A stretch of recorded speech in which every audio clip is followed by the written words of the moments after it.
Yeah, well, it's about changing your game. And, back in 1974, when I first started coaching, I developed a role model, and the role model was the microchip, which people were just talking about the microchip around 1974.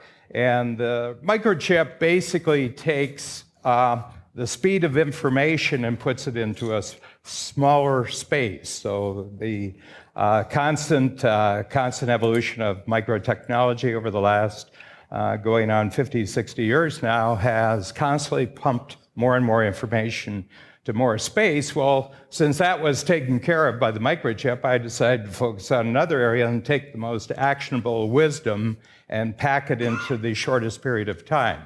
And so what this does is that as you do this, you actually increase your impact on the planet. And so my thing, a little quote here from George Bernard Shaw, that progress is impossible without change. We know that the microchip is causing change. The question is, are you changing with it? So it really requires of mind shifts all the time, actually changing your mind. So I'm going to pack 41 years of coaching. My original attempt was to pack 41 years of coaching into 50 minutes. That was my goal. But as I got thinking about it over the last month, I decided to pack it into 30 minutes and then leave some room for your wisdom in response to what I'm showing you. So I've taken my entire coaching career and broken it down into 3 graphics. One of them is a circle, the other one is 4 boxes, and the other one is a curve. So I'm going to go to the circle first. And what this circle really represents, and what I want you to do is to actually get your pen out, because we're going to actually write here. And the thing I'd like you to do is to consider this circle all of your time and all of your activities as they're presently devoted to your business. So the circle represents just where you are right now. And so in 15 minutes, I'm going to get you to change your mind about where you are right now. And then I have 4 boxes I'm going to show you. And in 10 minutes, I'm going to show you how you're going to change your mind about what you're going to do during the next 90 days. And then the upward curve that I spoke about, in 5 minutes, I'm going to show you how you're going to change your mind about what you're going to do for the next 25 years. So this is basically what I'm going to do in the next half hour. So the first thing I want you to do is to imagine this circle that it actually has 3 parts. And what this circle really represents is your emotional reaction to different things that you're actually doing right now. Snapshot of where you are right now. And what the first outer circle stands for, we call this A, and the second one we call B, and the third one we call C. And A stands for everything in your business right now, all the time that you're spending that really irritates you. So this is the irritating part of your life right now. How many of you can relate to that right away? Okay, yeah.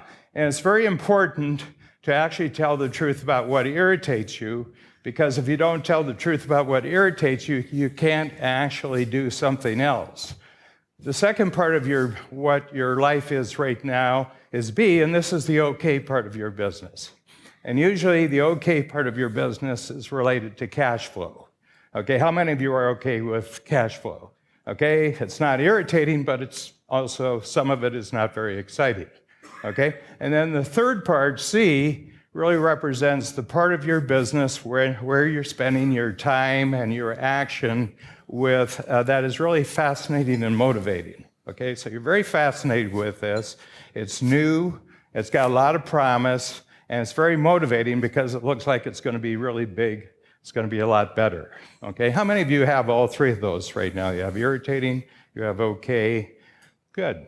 So what I'm going to do is I'm going to have you actually do a little list of the 3 most irritating things right now, okay? And people can be irritating. So how many of you have people who are irritating? Yeah. Situations. How many of you have situations that are irritating? Right? And how many of you just have activities or tasks that are very irritating?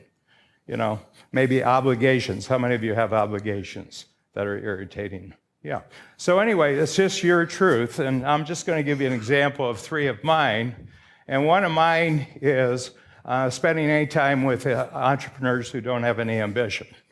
Okay, it seems like a wasted effort to me. How many of you realize that being an entrepreneur is a life sentence? How many of you know you can't go back? How many of you know they won't have you? How many of you wouldn't hire you? Okay, so that's really, so I tell people it's a life sentence. There's no out.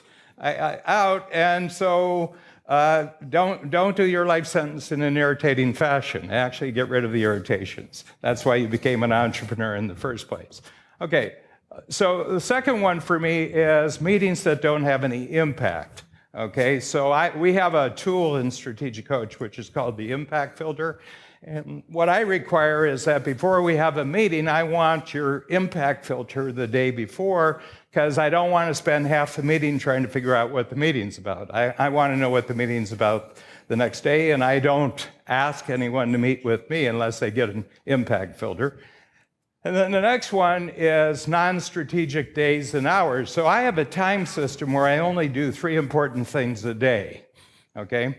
So sometimes I get my 3 important things done by 11 o'clock in the morning, and that's my day. The rest of the day is not for work, okay? And the reason why I figure 3 things a day is that in a 5-day work week, I get 15 important things done. How many of you, if you got 15 important things done in a week, that's a good week, okay? And I work 210 days a year. Babs is she who decides. So anyway, she who decides decided about 25 years ago that we'd take 155 free days a year. So we have which gives me 210 days. And if I do 3 important things, it's 630 important things, 630 important things in a year. How many of you, if you did 630 important things in a year, it would be a good year? And do that for 25 years, and good lifetime for a life sentence. Okay, so that's yours. Now I want you to write down right now where you are. This is October 26, 2015. What it really irritates you now, and there's a huge bonus for telling the truth here. Okay, just tell the truth about what irritates you. Okay, if you don't tell your brain what irritates you, your brain can't take action. Your brain can't see any solution to it. So just write it down. The moment you write it down, your brain starts finding the solution. Could be big or small.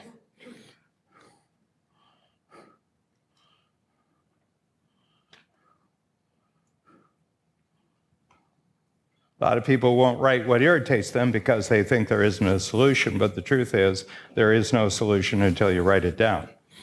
Yeah, so, you know, our brain just wants to know what to work on, and you're the only one that can tell it. Okay, so that's it. Okay, now I'm going to move on to okay, and for me, okay is I like intro sales presentations. You know, we started off where I had to travel all over the world actually to do sales presentations. Now they're closer to home, and they don't irritate me, they don't excite me, but they're great. I mean, they're great for cash flow, and I'm still in a position where that's important for my company, so I do it, but it's not, I'd like to see a future where I don't have to do this anymore. And that's usually what okay things are for you. It's, you'll do it right now. Another one is coaching the basic concepts. So we've been coaching for 41 years, and I personally coach 6,000 people.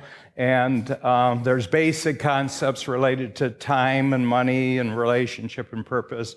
And I don't mind coaching those. I mean, I'm more excited about the new stuff that's being created, but I'll do it. And then the third one is there's new knowledge products that I'm creating, and there's parts of the process that's okay for me. Lots of parts of the process are fascinating and motivating, but there's still some things that are okay. So this is a good area. This is a tremendous area.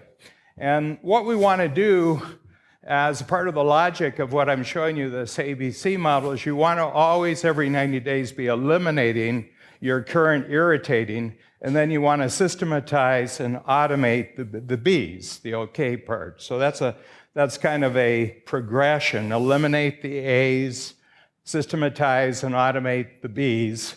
The Four Seasons Hotel has a great line, which is systematize the predictable and humanize the exceptional. Okay, so the more you can systematize the predictable part of your business, it frees you up to humanize, which means creativity and all sorts of new kinds of innovation, and it's really great. And then the third one, C, is what I love. I've come up with this fabulous new idea. I'm so excited. And it's been about the last 6 months where I've discovered how you can score mindsets. And basically what I'm really discovering is that the whole world actually runs by mindsets. It doesn't run by products or services. It actually runs by people wanting to graduate in their lives to a particular type of mindset. And I figured out how to create the mindsets, but not only that, I can teach anyone else how to create a mindset, a scorecard for mindsets that are important to you. So I'm very, very excited about this. Next thing is we have a part of the program which is called the 10 Times Ambition program, and I really love it because I'm about 90 days ahead of my clients, and I have to constantly come up with new stuff, and I'm very excited about that. And my final one is I've got a whole group, a growing number of my 10 times clients. You know, a lot of them are in the room right here. You know, Joe, very much so. I've got Dean Graziosi here. I've got Stefan Wissenbach. I've got lots and lots of people here, and they're really changing games for other people. So I really, really love Robin. Robin's over here. Robin's a game changer. So I really, really, really love working with people who are game changers. And my definition of a game changer is that where all of your competitors actually become your customers and promoters. When you have changed the game of the entire industry, then your competitors actually become your biggest customers and your biggest promoters. And you can tell, that's one of the telltale signs. How many of you would really like to do that? You would actually, yeah, that's a huge thing. I really don't like competition. You know, I like everybody else to be competing, but I just really don't like doing it. I'm the fifth child of two fifth children, and I wasn't born with a competitive chip. So I was just born with a sneaky chip. Sneaky chip. I know how to bypass trouble, okay? And I never thought competing was really a good use of time, okay? Hey, I hope you're enjoying this video, and I want to let you know that I have a new book that's come out, and if you'd like to get it absolutely free, there's a link below in the description, or you can wait till the end of this video, or you can simply go to joesfreebook.com and you can get a copy there. So the big thing here now, how many of you this is clarifying? You know, it's kind of clarifying where you are, and you do this every 90 days. Like this gives you 90 days of work, and you can make a big shift. How many of you, if you eliminated the A's, automated and systematized the B's, and then focus a lot more time on the C's, this would be a big deal for you. This would be a big shift. Okay, well, how are we going to figure out where we are right now? So what I want you to do, you'll notice the little boxes right under A, B, and C, your activities. What I want you to do is say what percentage out of 100% of your time right now, what percentage are you spending in A? What amount of time are you spending in B? And what amount of time are you spending in C? And these are my real numbers for this quarter, okay? And what I want to tell you is no matter how good you get at getting rid of A's, next quarter there will be a new bunch of A's that irritate you. Some of the OKs right now will become irritating next quarter, okay? And the reason is because as you get more and more into fascinating and motivating, okay things become irritating. Does that make sense? Yeah. Okay, so what I want you to do now is, this is where you are right now, and what I want you to do is say what percentage of your time, next time, in 90 days do you want to be spending on A? And for me, it's 0. Okay, those activities.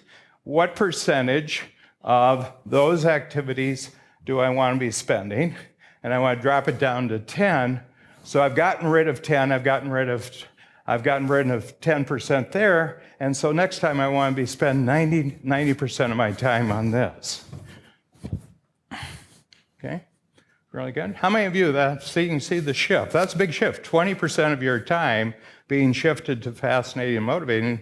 That's a big deal. How many of you can get excited right now by the prospect of doing that? Yeah, that's really super. Now, I'm just going to have you come down below this, and I want you to say how you're actually going to do this. Okay, so one of our things is that the scorecard concept that we have, we've really developed it very well at the 10 times ambition level, and now over the next quarter, I want to go throughout the program, everybody on a scorecard. Impact filter only rules.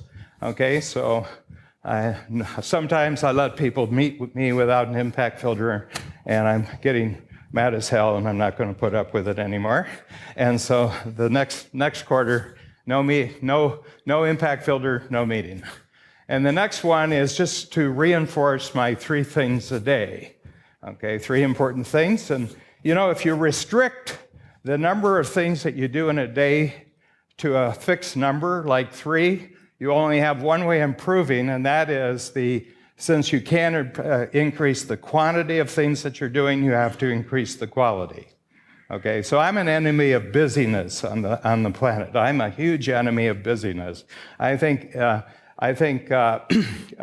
busyness interferes with people's growth of ambition, and I think busyness interferes with people's sense of courage. Okay? You can fool yourself by being busy that you're actually making progress, but it's a bit of a treadmill. Okay? And then I'm just going to put these in. More of this is my information, but I want you to say the 3 things that you're going to do to automate and systematize B, and then with the 90% that I have here, and you have another percentage, what I want you to do is to actually say what you're going to really focus on and what these activities are. So we've identified 9 possible areas for growth, and we've identified 9 activities that would lead to growth, and this is really super. We're really moving very, very nicely here. Okay, so this is cool. And now, if you could only do one thing over the next quarter, if you could only do one thing, I'll let you, I know some of you are writing furiously, okay? 60% of my client base historically have been ADD, and so I've found that with ADD people, you got to do it really fast, and you got to get them to write in small boxes. That you can keep them almost forever and have them only write about themselves. I find the greatest way to engage another human being is have the entire conversation be only about them. How many of you are quite engaged when it's about you? Yeah. That comes from being a 5th child. I have a rule. I'm number 21. So when I meet a new person, I automatically assume that they have 20 more important things in their life than meeting me. Okay? And then if they are going to move me up into the top 20, it's because I'm creating value for them that actually engages them, but it has to be about them. Okay, so that makes life a lot simpler. You know, the worst illusion in life that any of this was created for you. Okay, so what I want you to do now is zero in on the one thing that would actually be a game changer. What would be a game changer here? Okay, and you can only pick one. You'll do more than one, but I want you to have your focus on one. Okay, so for me, it's I have 3 game changers, and I want to get them into a digital platform. So not only do they have a scorecard, but they have a digital platform, and by January 31st, I want 3 of my game changers with a scorecard in a digital platform. Okay, and I'm working with Stefan here, bright guy from England. Not all of them are, you know.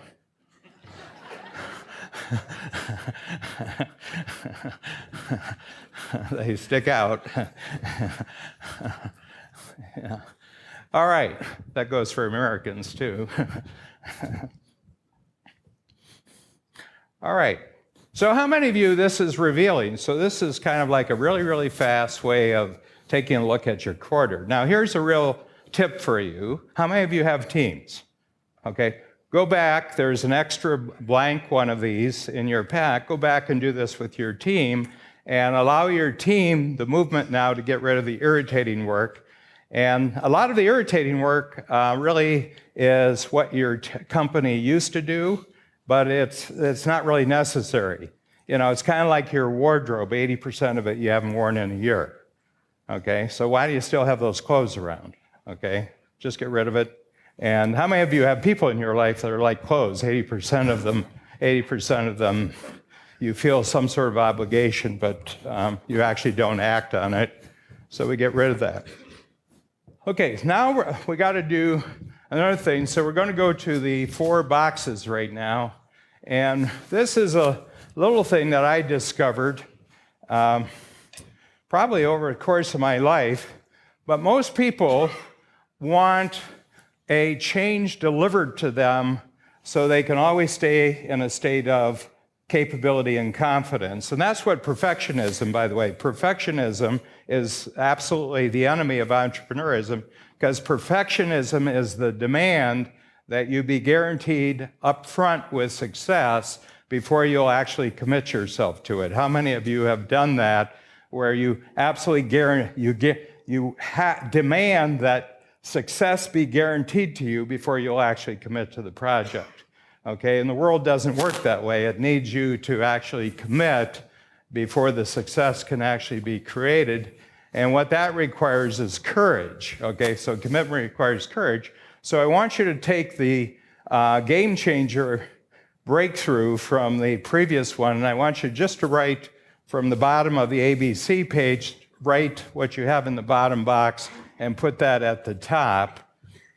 Okay, and so we have the create one-on-one game changer coaching process by December 31st. Okay, so we'll have that in place. And then this is really part of getting them digital. Okay, and then my commitment. Now, a commitment is the statement to yourself that I am going to commit to this even though I don't have the guarantee of success. And that's what entrepreneurism is, that you commit yourself before you have a guarantee of success, okay? And I've coached entrepreneurs all over the world, from 60, 70 different industries. And one of the things I notice is when entrepreneurs start to die is when they start thinking of having a courage-free future. When you start thinking you're going to have a courage-free, the universe notices. It's a bit like the Terminator, the light's going out like this, and the universe starts wanting the parts back. When you tell the universe, I want a courage-free life, the universe wants the parts back. Okay, and you start dying, okay, in life. So with mine, by the end of 2015, I used all my experience from individual game-changing coaching sessions over the past 2.5 years to create a unique process that standardizes everything I know will be working for all existing and new game changer sessions in 2016. Okay, so game changer is the scary part of my life right now. Okay, and I'm really, I just have to create it out of courage right now. The moment you start creating stuff, and each of you can analyze the 5 biggest breakthroughs in your life with this card. Okay? Every time you took a big breakthrough in your life is because you committed before there was a guarantee of success, which required courage. The difference between courage and confidence is that confidence feels really good. Courage doesn't. How many of you, when you're feeling really shaky and you're feeling really, really scared, and you're saying, oh, this is really terrible, actually it's courage. It's actually courage. And that's why a lot of people don't like courage, because it feels lousy. Okay? But the more you commit 100%, the shorter the courage that's required. And that's really interesting. So I'm into short courage. I've tested long courage, and I like short courage. I like courage that's maybe 24-hour courage, okay? 15 minutes is even better. 15 minutes is better, you know. Then there's some people, crazy people like Peter Diamandis, who has a lifetime of courage. Lifetime of courage. Yeah, I'm not that advanced yet. Okay, then the courage is that I hate going back. First of all, I have to go back and do an activity that I actually hate. And I have to collect all my notes over the last 2.5 years, and I got to organize them because I'm the only one who knows where they are, and I'm the only one who knows how they actually connect with each other. So part of courage is for a while doing a particular type of activity that moves you to the next level, but you're going to have to put in the time to actually do that. How many of you have something right now that it requires a very unpleasant activity on your part for a period of time, but if once you get it finished, then you never have to do that again in your life, and it puts you in a position where you can take a jump? Yeah. And so everybody thinks about courage, you know, like in a very heroic, medal-winning terms, but a lot of courage is just what it is in your life right today that is required to go through to get to the next level. There's 7.3 billion people on the planet right now, and each of them got up during this 24-hour period, and they're facing something that represents the next jump for them, okay?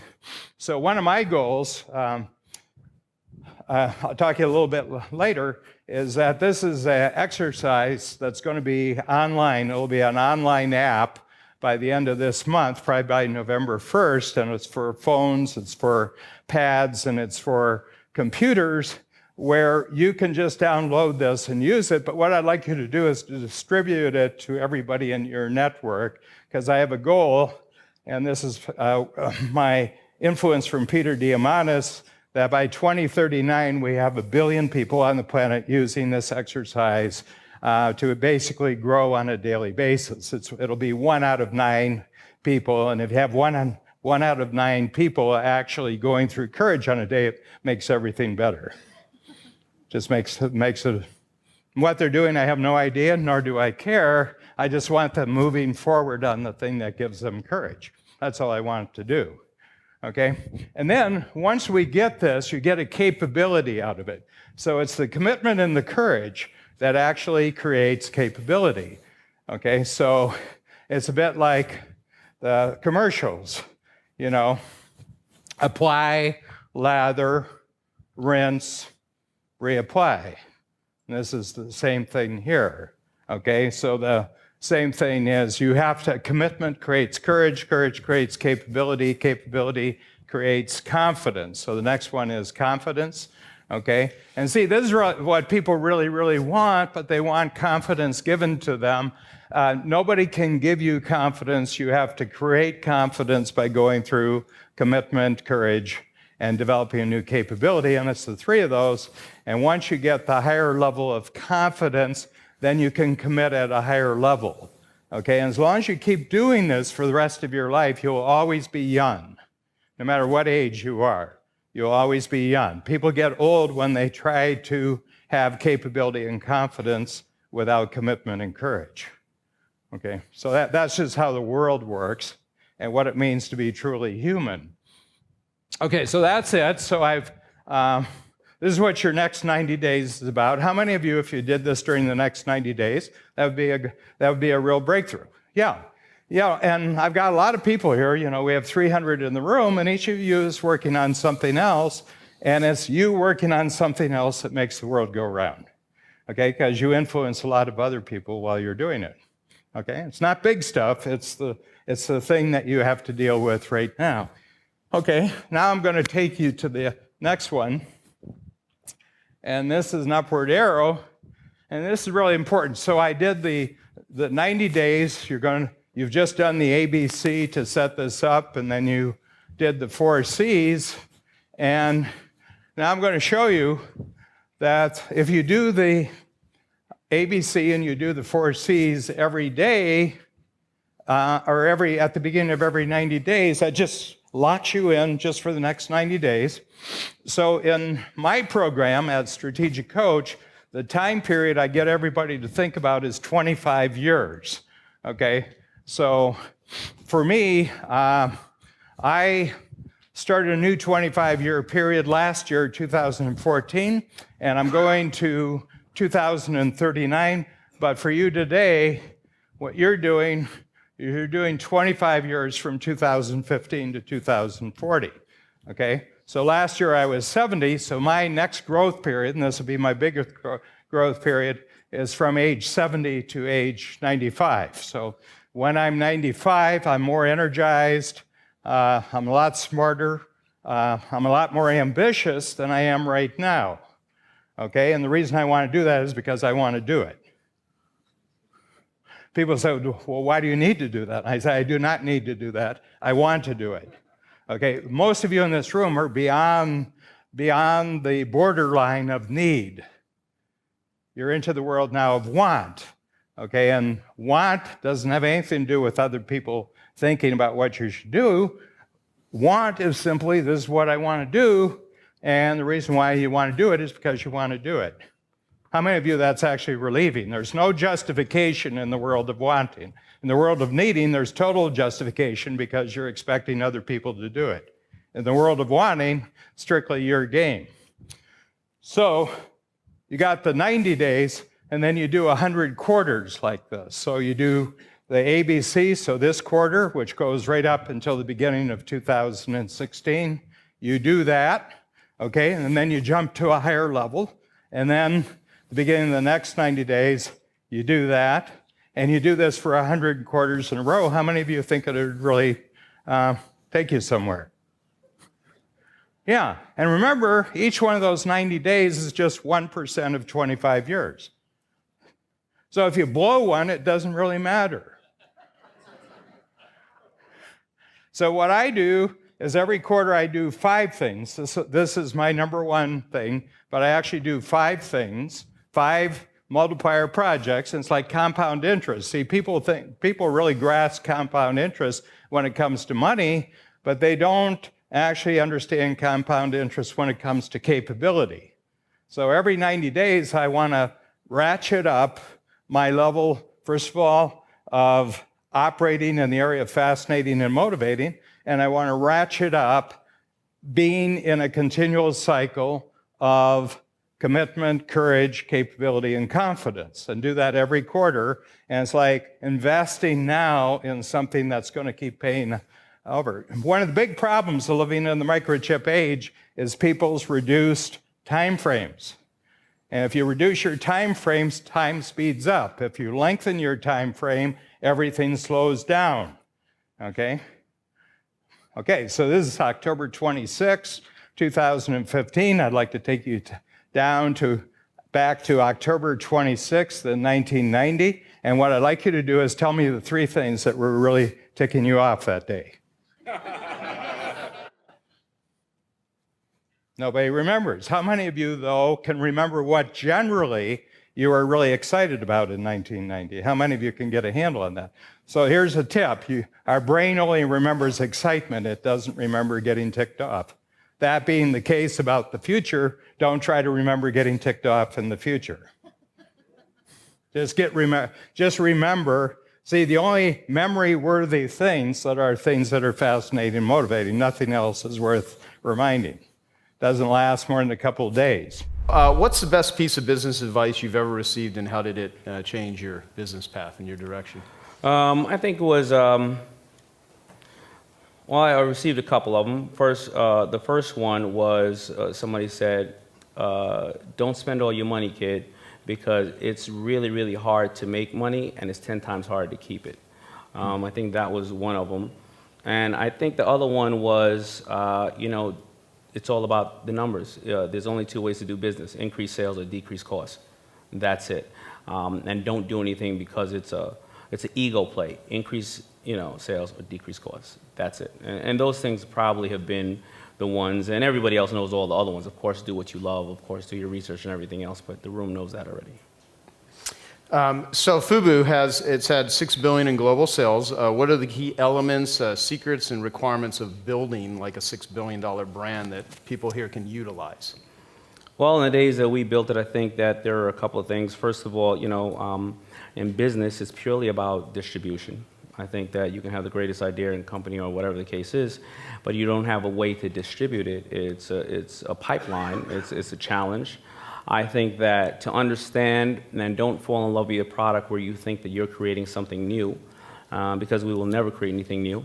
It will only be a new position or a new angle on it, a new price. I always say Twitter was as I shared with you before, it was a note on a pigeon's leg 1,000,000 years ago.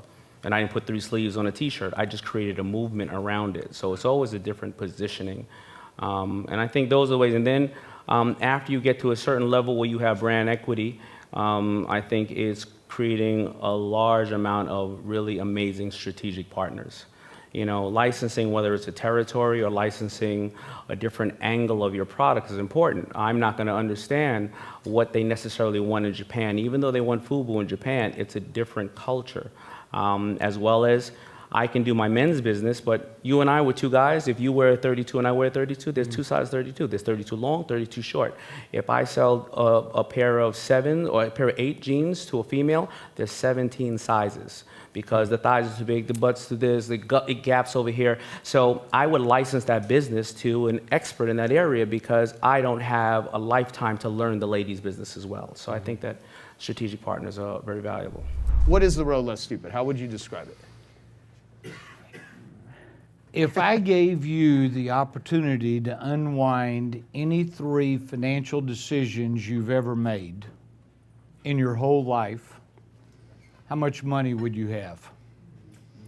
And there's not a person in this room that if I gave them the ability to unwind any one of 3 financial decisions wouldn't have more money. It turns out that the key to making more money is to doing fewer stupid things. That's true. I don't need more good ideas. I need fewer ideas that I think are good that I've executed on. Yeah. And so I've had the experience over the last 47, 48 years of being in business of having done some smart things where actually it wasn't that smart, but in reality I was lucky.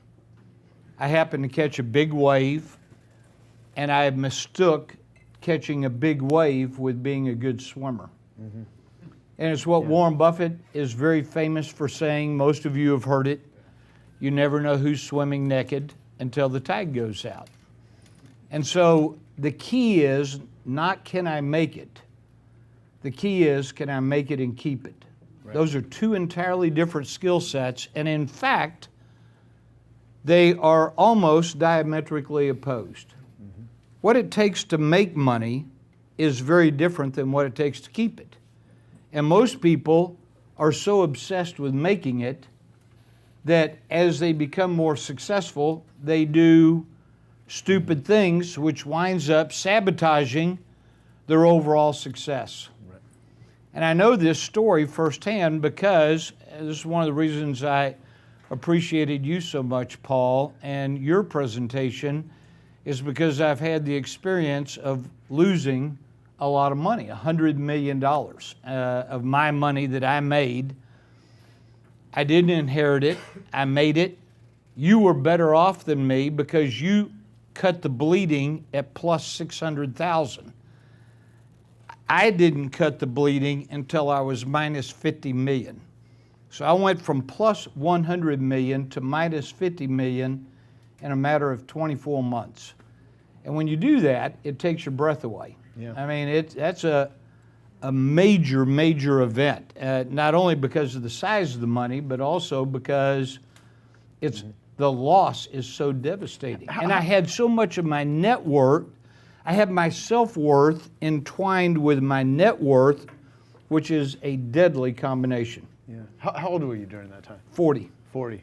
And that was during in real estate? Real estate. Yeah. And what led to the loss? Look at your losses. it's not necessarily pleasant to think back on, but everybody's had some kind of loss that they've sustained as a result of a bad decision or excessive optimism, unexamined assumptions, faulty expectations, excessive optimism are killers. Arrogance is killers. Hubris is a killer for creating and sustaining wealth. So the goal to me is not to get it. The goal is to get it and keep it. Right. You can get lucky and make it. And I know lots of people who got lucky, but the problem is they weren't able to keep it because they didn't have skills that would allow them to sustain. So the truth is, to me, sustainability of wealth is the holy grail.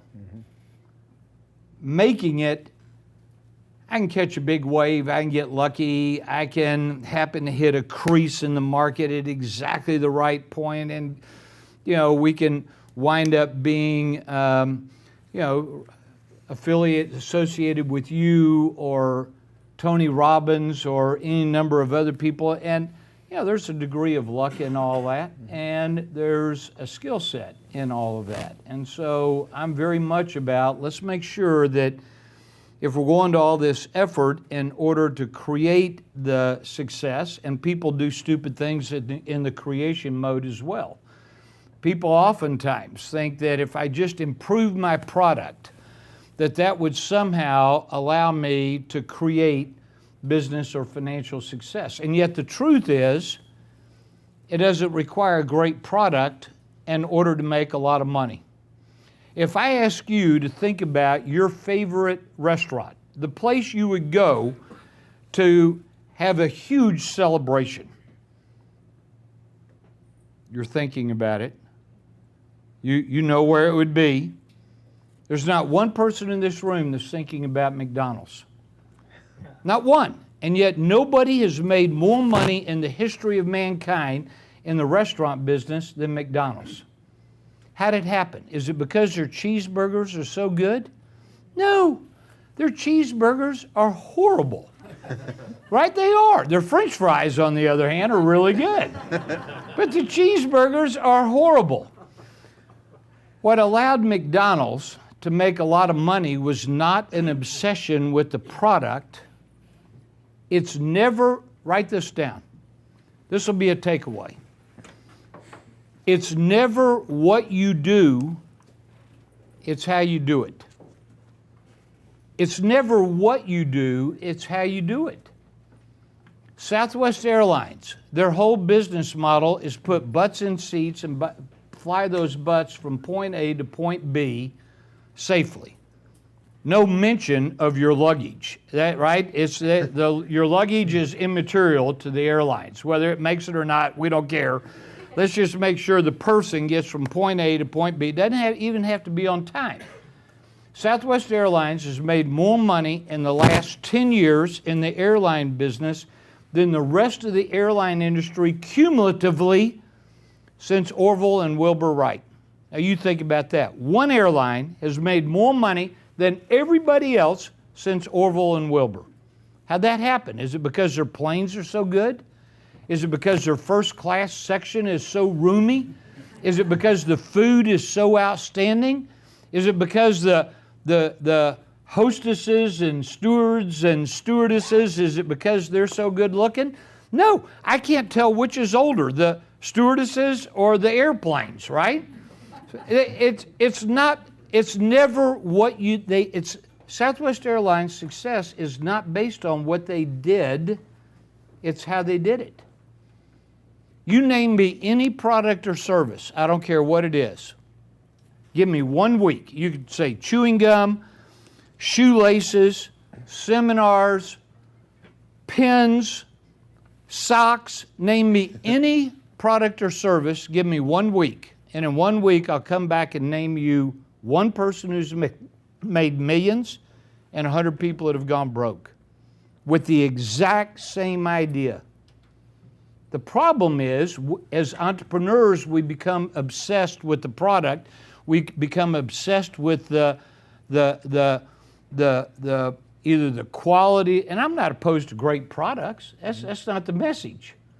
The message is, what is it as a business person, what is it that we're focused on? The artist side of me wants to focus on the product and making it better and longer lasting and prettier and more robust. And I'm good with that. We need artists. The operator side of me wants to get busy and get a bunch of stuff done. I got so much to do, and holy cow, if it's going to get done, I'm going to have to do it myself because I don't know how to hire a team or keep a team or have A players or create a culture, or I don't know any of that. I just got a lot to do. That's the operator side. The business person side says, wait a minute, the job is not to react to the problem du jour. What I need to do is leverage and structure. Write those two words down. That's the difference between a solopreneur and a one-person army, a solopreneur, and a business owner. A business owner has mastered two things: structure and leverage. And without structure and leverage, there is not a way to create a sustainably successful business. I'm going to say the structure part a different way before I talk about leverage. Yeah. Opportunity without structure is chaos. The Achilles tendon of most entrepreneurs is structure. They hate it. That's why they started their own business, is because they hate the idea of having structure, and yet structure is critical for scaling. I hear a lot of people in here talking about scaling, or scaling is just a Silicon Valley word for growth. That's all it is. How do I grow this thing? Okay, well, if I'm going to grow this thing, I need structure in order to be able to do it. Otherwise, I got kind of a fire drill working with a bunch of people doing a bunch of stuff, and it's not necessarily the most productive thing that needs to happen. Leverage. One of the highest forms, when I talk about leverage, most people think, oh, he's talking about debt. In reality, I'm not. I mean, debt is a financial instrument, it's leverage, but the more powerful form of leverage is who's on your team. So I'm going to ask you a question.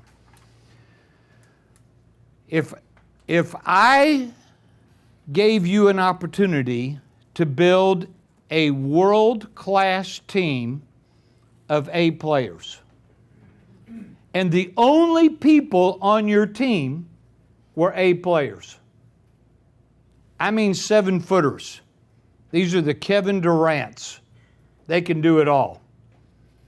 If you only had a team of A players, how many of your existing problems that you have right now would go away? Disappear. It turns out the problems that most of us are dealing with are not even really the problem. Eunice, this is where I need a little whiteboard, if I can get one. Yeah, right here. Joe just handed you a piece of paper a second ago and said, thank you, and said, write down one of your biggest problems. So I'm going to ask you right now to write down on your piece of paper one of your 3 biggest problems. Maybe you just did that. Maybe you can refer back to that piece of paper. Maybe you're not going to have to share this. We're not going to talk about it. It's not going to be anything. So you may want to write really, really small so that nobody else can see. Write it really small and just write down or revisit one of your 3 biggest problems that you think you have with your business. Let me give you a thought. The exercise is over. You don't have to complete writing it down. The exercise is over. Every person here has an is line. This is reality. This is the way it looks. This is point A. Point A. And the problem that most people have, in my experience, I know I have this problem, is that I'm not particularly honest with myself about the reality of my situation. I sugarcoat it. When I was at the University of Texas, every day I'd walk past a little message etched in granite over the doors of a building, and the message was, you shall know the truth, and the truth will set you. So you know this, right? And every day for 4 or 5 years, I walked past this saying, and I went, I don't know what this means. What does that mean? You should know the truth, and the truth will set you free. Well, the reality, it dawned on me later, is that as long as I'm lying to myself or not telling the truth, I have no opportunity to make a change. So it's why addicts don't stop using, is because they say, well, I don't really have a problem. I can stop anytime I want. Yeah, I know it's a little bit, but you know, the reality is I'm functioning, right? It's why alcoholics or poor people, pick a topic. People don't tend to tell themselves the truth. This is point A. We also have point B. Point B is ought. This is the way I'd like for it to look. This is point B. And it turns out that most of us are experts on point B. We have massive clarity on the way we would like for it to look, because we've done all this visualization, we've done all this goal setting where you make a goal and then you make it vibrant and then you turn it into black and white and then you bring it closer and farther away and then you put music around it. And so we're really good at visualizing what ought. We tend to suck at what is. And when asked what our problem is, we describe the gap. The gap between where you are and what you want is what you typically describe as the problem, when in reality, this gap is not the problem.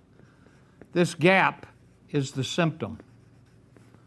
I just asked you, Joe just asked you, the last exercise you did, write down one of your 3 biggest problems, and everybody got busy. Real quick. We knew what the problem was because we were visualizing the gap between where we are and what we want. When in reality, that's not the problem, that's the symptom. The gap sits right here. The problem sits right here. This is the problem. This is the obstacle that I need to overcome in order to move the needle on my is line. In order to move the needle on my is line, I need to get clarity on what it is that's truly blocking my forward progress. What's blocking my forward progress has nothing to do with where I am versus what I want. What's blocking my forward progress is the obstacle that sits right here. And it turns out, Joe, that the hardest part of thinking time is getting clarity on the problem that is. If you don't have clarity on the problem that is, you'll be tactical instead of strategic. So I say, I'm 10 pounds overweight. What do I want to do about it? Well, as long as I view the problem as being 10 pounds overweight, which is not the problem, that's the symptom. Hello? Hello? Are you with me on that? Being 10 pounds overweight is not the problem. That's the symptom. But as long as I identify being 10 pounds overweight as being the problem, then what I will lurch to is, okay, should I buy a jump rope or should I join a gym? Should I buy Oprah's latest diet book or should I get a personal trainer? Oh, I know what I'll do. I'll get a piece of home exercise equipment. That's what I'll do. If I just had a Peloton bike in my house, then I would get in shape. Which is why most home exercise equipment and most diet books don't work because it's a tactical response to a tactical question. As long as I'm dealing with the symptom, I'm going to be dealing in tactical. And once I say it's not a tactical issue, I need to be strategic and think of strategic and identify the problem it is. So here it is, and then I'll stop, Joe. If I don't have clarity on the problem that is, I'll build a machine for the problem that isn't. Which is what we do 99% of the time. We identify the gap, call it the problem, when in reality it's the symptom, and we're highly tactical in our response because we have a tactical question that we've asked, which winds up sabotaging our results. If you tell me your sales aren't high enough, I'm going to say that's a symptom, not a problem. If you tell me you don't have enough profits, if you tell me you have a crummy culture, if you tell me you have weak employees, if you tell me your balance sheet is screwed up, I'm going to look at you and say all those are symptoms. What's the problem? So if I gave you an opportunity to rethink the problem that you identified a minute ago, is that really the problem? Really? Is that the problem? Is that the core root underlying problem that's blocking your forward progress, or is there something below that, something buried, where you got to get busy and figure out what in the world is going on? So business to me is an intellectual sport. It's chess. Money and business does not respond well to emotions. Warren Buffett said it, optimism is the enemy of the rational investor. It turns out in business, optimism is your enemy, which is why one of the pieces of advice that you gave is so good, Paul, which was we all need a board. We need advisors. We need people that we will listen to. The higher you go or the higher you want to go, the greater the requirement to have somebody around you who will tell you the truth. Because I can't smell my own breath. I can smell your breath, but I can't smell mine. I can't see my own swing. I can see the shot. I can't see the swing. I need people around me watching me swing who will give me advice, and then I got to be willing to hear that advice. Yeah.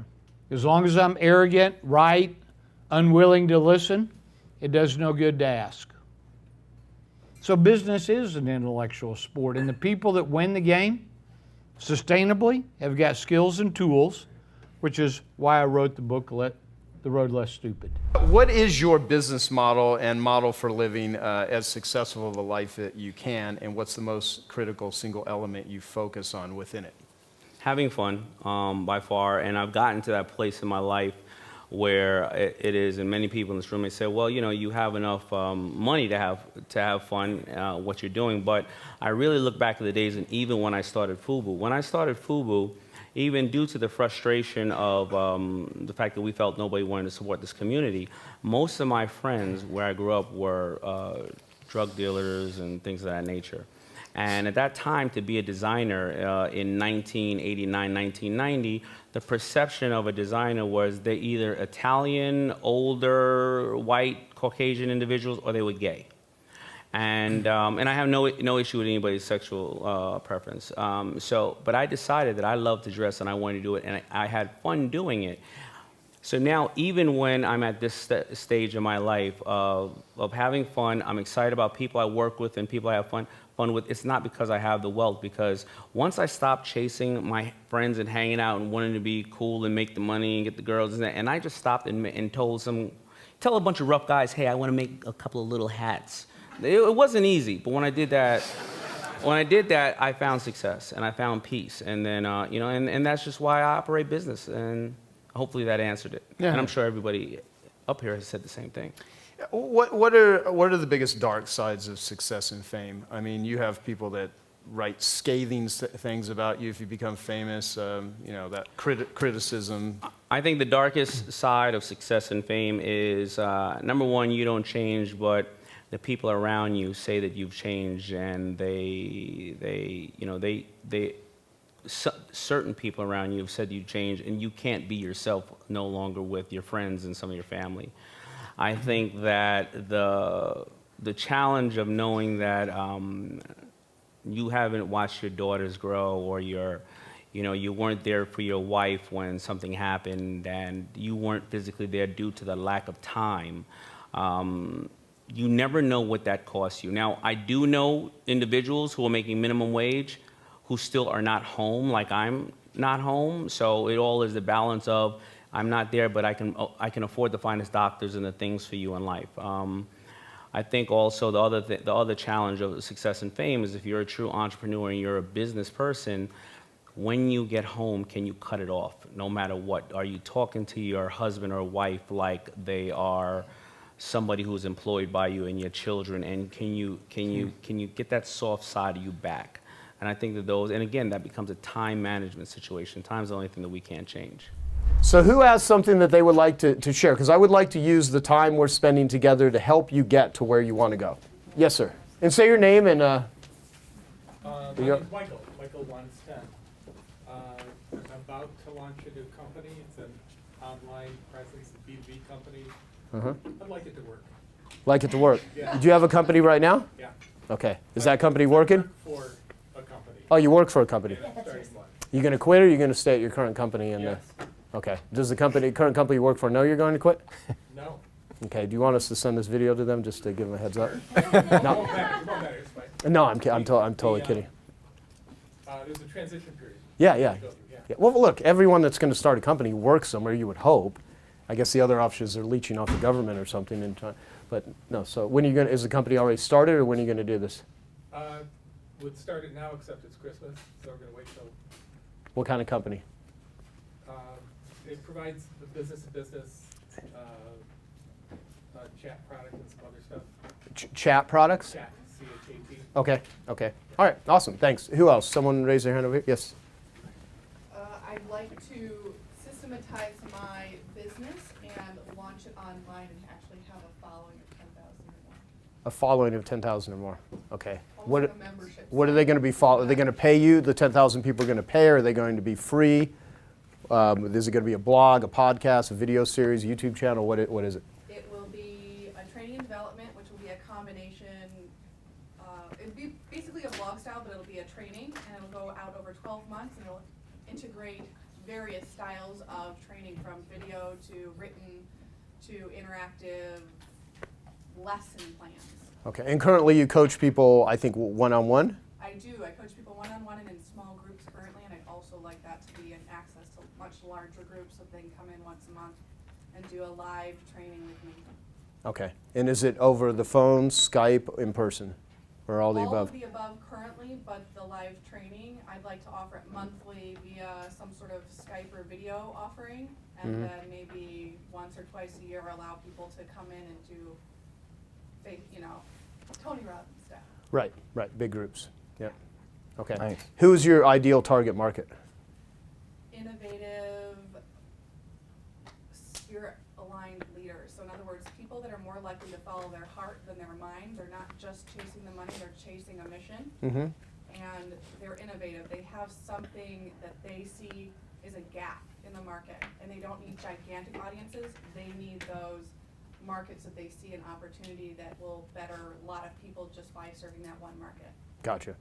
Okay, yeah, you can definitely narrow it down to women, to specific industry, to religious belief system, to sexual preference. I mean, there's a million different ways that you can narrow. My clientele's currently really diverse, but I'm totally willing to hone in on entrepreneurs if that's a good place to hone into. But Yeah, cool. Is there anyone here that's in the professional cleaning or restoration industry, which is where I started? 1, 2. Anyone else? 3? Okay, awesome. What are your guys' goals? What do you want to do in the next year? Just starting up a business, I wanted to, within a year, to be turning $100,000 in profits. Okay, cool, awesome, thanks. Yes, what about you? And if you really don't like being called on, just say I pass. We can act like it's a 12-step group or whatever if you don't want to talk, but I might calm you. I have primarily a janitorial business, and Yep. from that we've spun off some carpet cleaning, air duct cleaning, and tile and grout. And we're looking to double our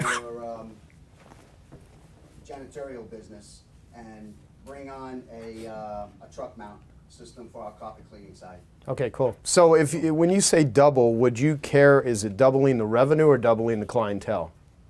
Doubling the revenue. Okay, Yeah. okay, awesome. You can double your prices. Or you can just work twice as much as you're currently working right now. One of the best ways to double your business is just whatever you're working right now, just double it. Well, I'm listening to your 10X podcast, and Yeah. it says if you have a goal of going by 10X, you ought to hit 2X. So. Yeah, growing 10 times is easier than growing 2 times because there's more juice, there's more enthusiasm, there's more motivation. And if you think at that level, not just give yourself bullshit affirmations about it, but truly say, okay, what is the setup that I need to have in order to have the conditions of growing 10 times, there's probably much more likelihood that you will do that. You want to share? Yeah, I'm in my second month of business. I just started a professional carpet, tile, grout, and upholstery cleaning business, and I want to be up to 3 vans in a year. How many? 3? 3. Okay. How many you have now? 1? Okay. How many employees? 2 part-time guys. Okay. And have you done this before? I ran another company for about a year. Okay.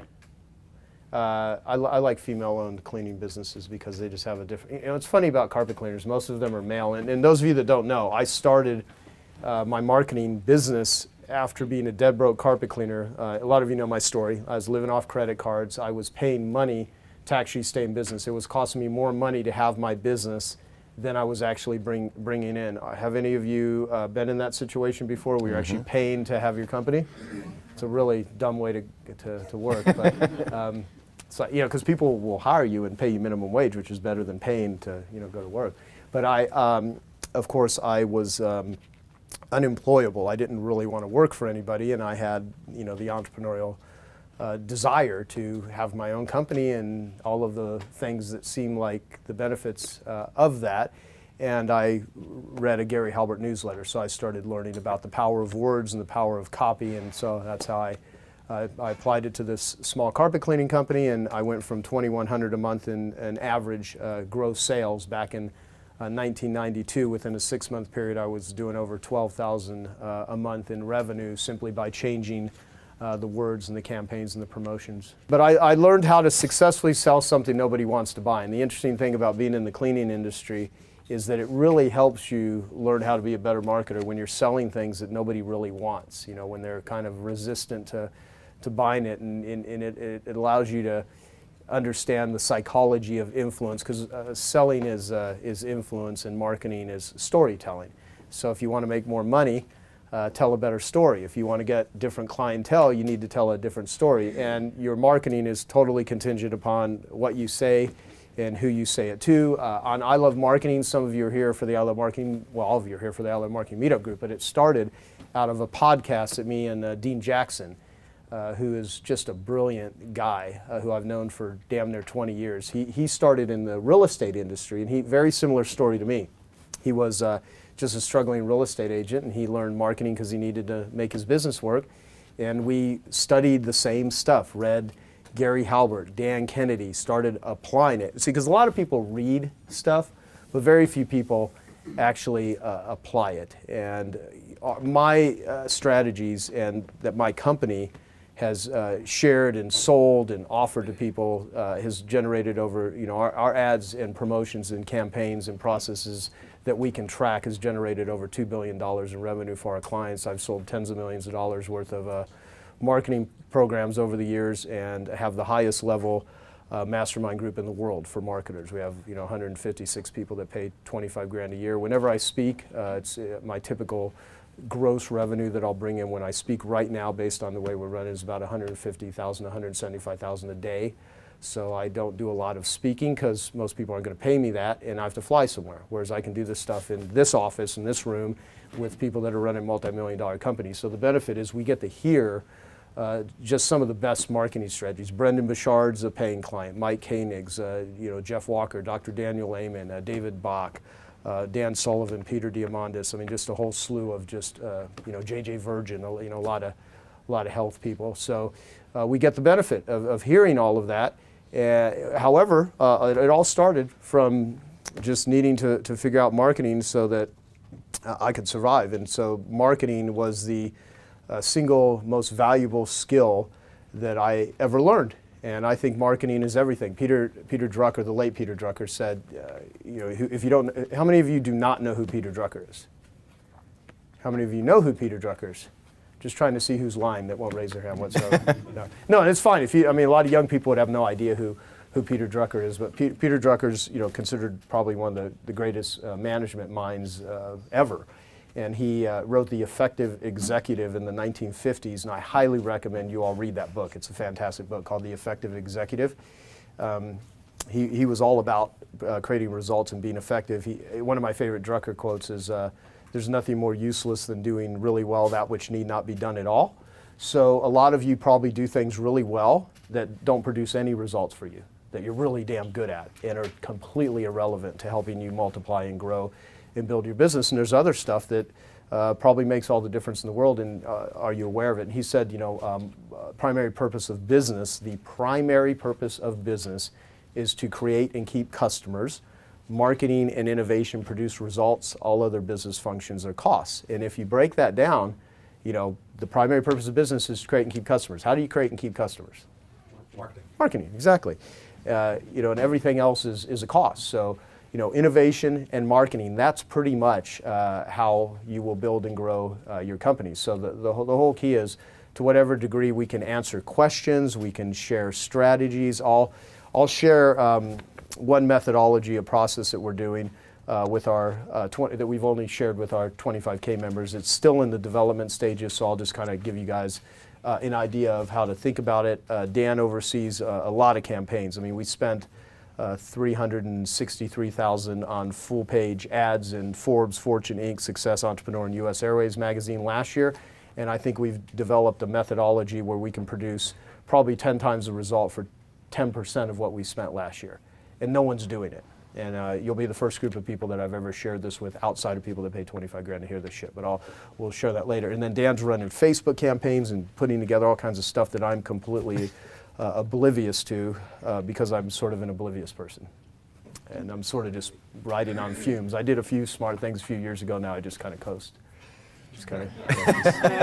Yeah. What are all of the things that scaling up teaches, and what are all the things that Gazelles does that helps? I mean, because I want you to actually talk about the resources that you have, because it's one thing for someone to hear this.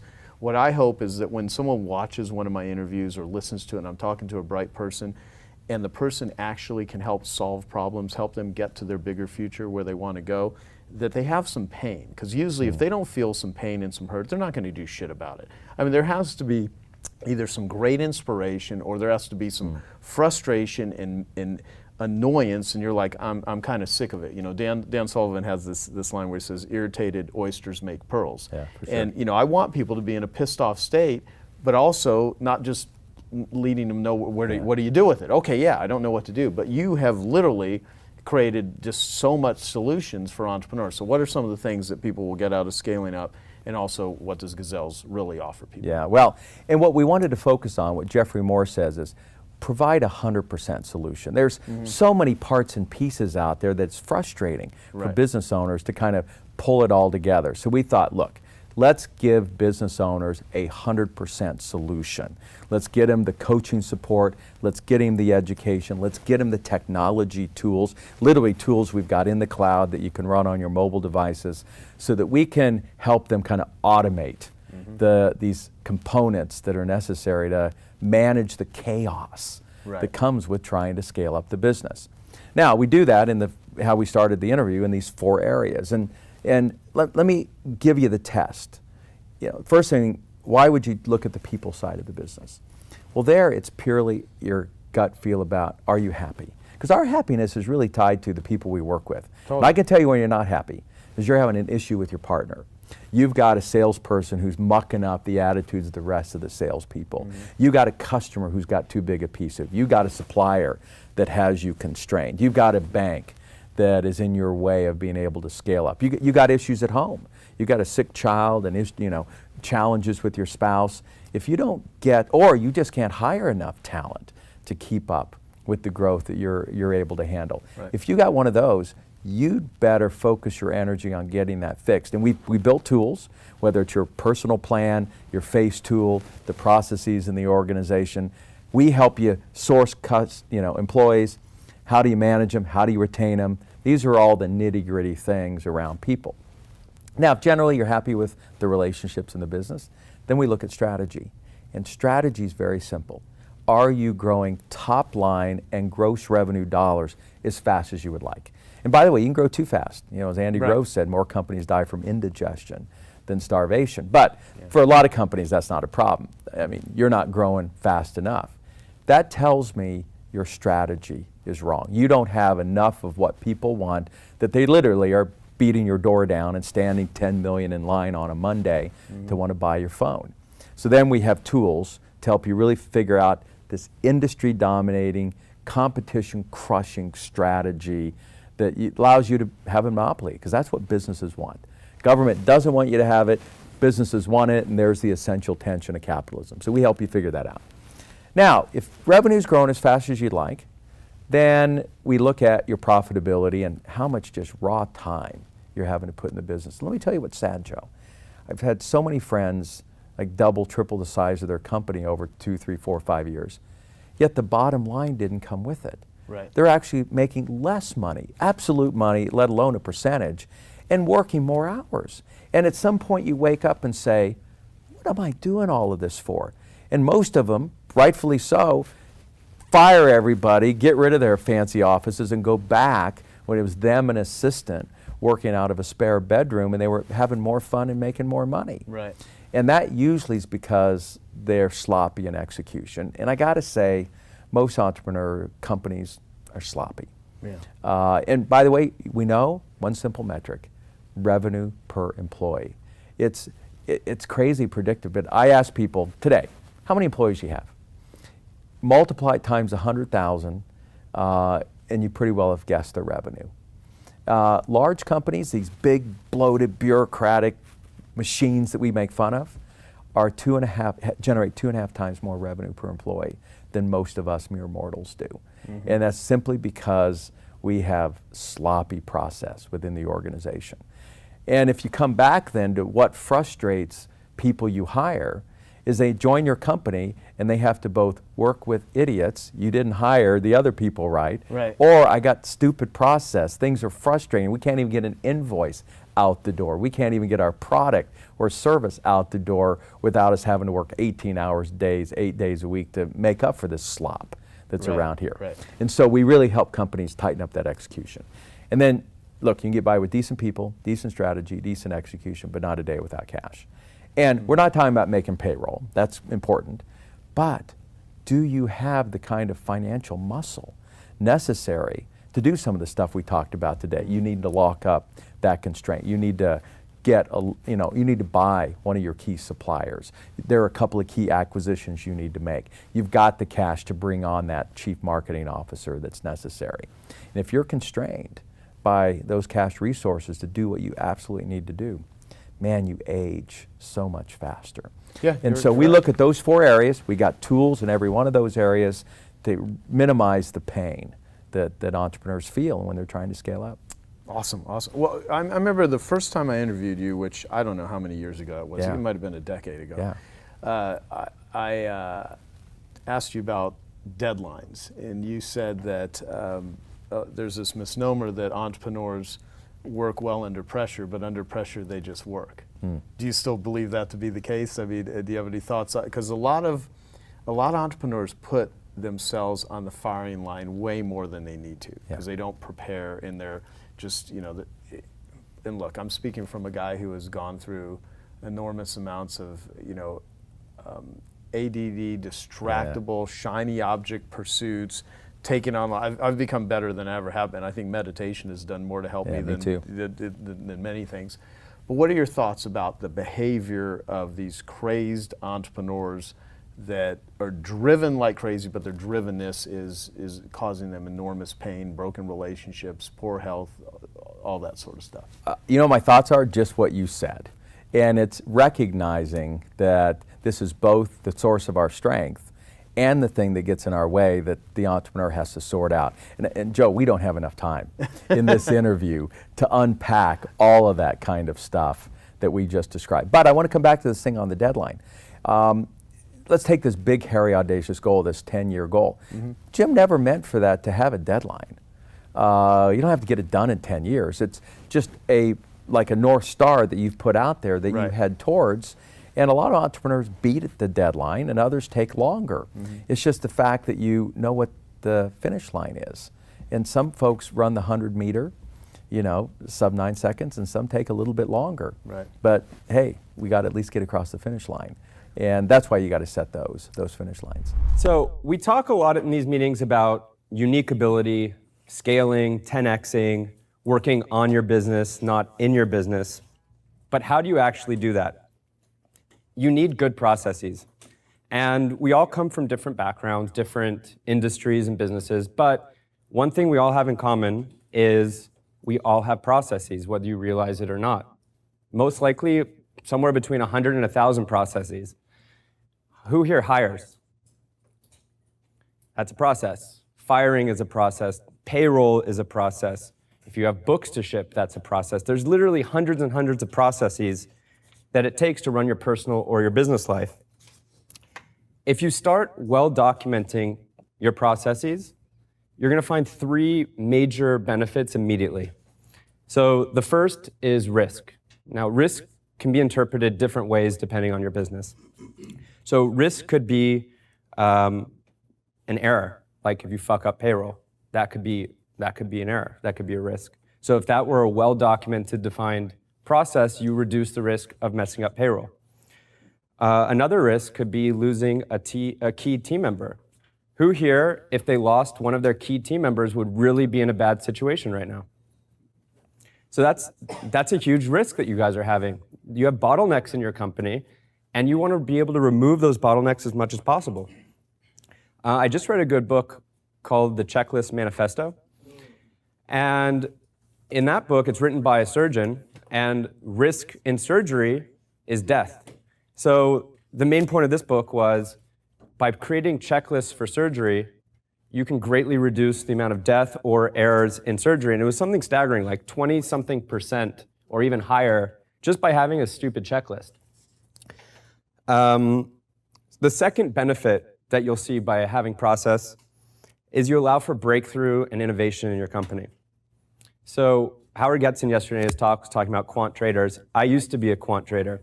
And as a quant trader, the bank used to force me to take a 2-week vacation every year. And the purpose of this vacation is to make sure I'm not hiding trades.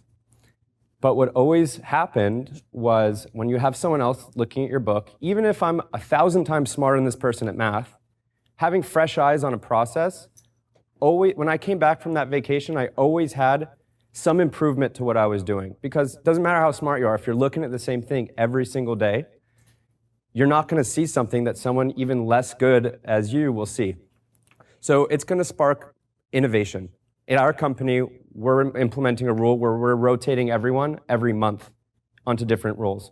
People that were doing payroll are hiring. People that are hiring are now firing. There's monthly rotations, and this has been super critical for us to improve all of our processes in the company. And the third is you save a lot of time and money. If you have a well-documented process, hiring people and getting people up to speed is way faster. And also you can then automate various things and have a robot do it. So we literally have hundreds of processes at Leverage, but I thought that today I would share with you how we hire, because for us as a business, we're a virtual assistant business. We have a lot of applicants. That's the core of our business, is delivering high quality freelancers to people. So hiring the right people is critical to our business, and I figured that everyone here has to hire, so I'd show you guys how we do it. Now this is probably iteration number like 200 of this process. and it's probably going to be changed by the next time I give this presentation. But I'll show you guys where we're at right now for how we hire. So this is really the hiring process. If you go to workforleverage.com, this is how people apply. So when you do that, you go to a WUFU form. And in this form, we ask some basic questions, name, email. We show a little video so people get a sense of our culture. And then we do a few things that are a bit different. So, resume is normal. We ask some questions, but the main thing that we do a bit differently is we found that it's a waste of time to schedule phone calls and interviews with people. So we have people do a 2-minute pitch and put it up on YouTube, so asynchronously we can basically interview them. So they fill this out, they select what kind of role they're applying for, whether it's a generalist, designer, or developer. And when that happens, automatically, a checklist is created in this tool, Process Street. I'll go through, you'll see the value of Process Street as we go through. I get no kickback from Process Street. I'm just sharing this with you guys because I find this tool really cool. There's a bunch of other tools that do similar. Process.st. There's others, there's Pipefy. It really doesn't matter which one you use. It's really, the message here is you have to, whatever you choose, it's important to well document and define your processes. So you fill out an application. It just so happens we got an application in today from Joe. So I thought that we would walk through and decide together if we want to hire Joe or not. So Joe's applied to work for Leverage. He filled out the WUFU form. I got all the information here. And the very first step that whoever's in charge of hiring has to do is they have to watch the YouTube video. So let's see what Joe's YouTube video is. Hello, Nick and Ari. My name is Joe Polish, and I'm applying for the role of virtual assistant at Leverage. And I just wanted to let you guys know I've been a huge fan of the podcast and the book, and I know I can bring a ton of value to the team. A little bit about me: I'm super duper tech savvy. I'm the opposite of whatever ADD. People would refer to that as. I'm super detail-oriented. I can type about 10 words a minute. I'm definitely the smartest person in the room. Granted, I like small rooms. I very much love details, and I am super focused. And my hobbies include, juggling and riding unicycles and hiking. And I would really be honored if you guys would, let me have this role. So, all right. So what do you guys think? Should we move him through? Oh yeah, he's perfect. All right, great. So we check off that we like the YouTube. Then we look at his answer to a question. We ask a question about USPS. He answers, who goes to the post office anymore? Anyways, that looks great. A few more questions. His resume we take a look at. We then send him an email congratulating him on moving to the next step. And then the next phase of the interview process is to test him and give him live tasks internally that we want to test him on. So we click this, and now it kicks him off into stage 2 of the hiring process. So let me just do this. It's always a little risky doing a live demo, but I think that it's not going to mess up. All right, so if you guys recall, he moved from the initial interview part, now he's in sandbox testing. So it's this cascading. He's moved from step 1 to step 2. Now in step 2, there's a different set of requirements that we're looking for. And it doesn't need to be the same person that did step 1 that's doing step 2. So now in this, there's a bunch of requirements. We have to add him to various things. We have to put him on a phone call. I'm not going to bore you with these things. But then after that, let's say he does a really good job on his testing. Now we're ready to bring him on board. So that entails doing a background check for him and having him sign contractor agreement. Are you going to show us Joe's background check? Oh. Totally past that. All right. So in the background check, it's really simple. We submit a background check. Here's some steps that it takes to submit the background check. So I'd have to log into Onfido. This is not automated yet. This is one step where we still have to automate this. But then after this, we are ready to send him a contractor agreement. And all I need to do is check that off, and he gets an email from HelloSign automatically to sign a contractor agreement. And it pre-populates it with the date, his name. All Joe has to do is fill out his address. It even populates the rate that we put in, so we figured he was worth $22 an hour. Overpaying for that. And then all he has to do is click sign, continue, agree, and then we automatically are notified that he's just signed the contractor agreement. And you can see here that now he's automatically moved from the background check. I didn't click the right button, but he's automatically in the add to production list now because of signing that hello sign. So this process used to take about 30 minutes, and now, as you can see, it takes around 5 minutes, and it's still improving. So that's the. I mean, there's much more to show, but in a short period of time, that's really what I wanted to show you guys. So again, this tool, you can use this tool. You can even document in Evernote. It doesn't matter. The purpose here is it's so critical for you to be able to scale your company by having well-documented and defined processes. The automation part is kind of like the sprinkle on the cupcake. It's really the benefit is that you can have someone else sit there and follow a well-defined, documented process and not have risk for your company. So my takeaway for you is on Monday when you go to work, think about your processes and follow just 3 simple steps. Literally just identify your processes, try to document them. You can even do it on a piece of paper, and then hand that paper over to someone else and have them test it and see if they can actually execute what you've given them. And that is a quick way to test if you have a well-defined process. Okay, I hope you found that video awesome and useful. So if you want to get a free copy of my book, I want you to click here. And if you want to watch some more videos that'll be useful and awesome, click here. Go ahead. You're over here. Do it now. Come on. Thank you. Watch them.